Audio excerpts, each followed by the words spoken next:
sebentar, jangan semprot dulu. Ini cairannya apa? Kalau cairannya berbahaya, semua orang yang lewat tanpa pakai masker jangan disemprot. Kalau tidak, orangnya diturunkan dulu, terus kemudian silakan semprot. Hanya.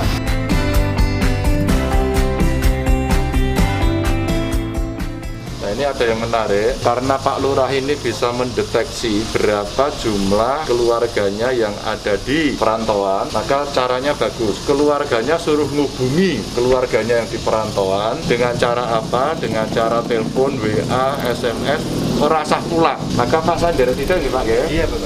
Semua warga yang punya keluarga di perantauan sarankan dengan cara itu. Bilang kalau sampean pulang akan kami isolasi 14 hari. Itu terasa mulai baik.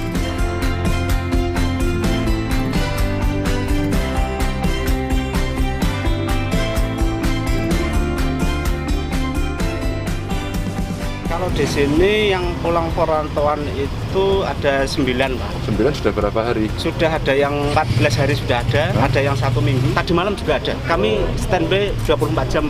Siapkan tempat alternatif untuk membuat tempat isolasi ya?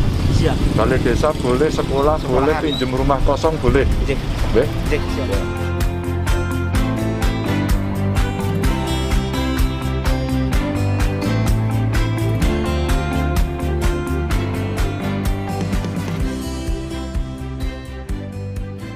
Ke sini.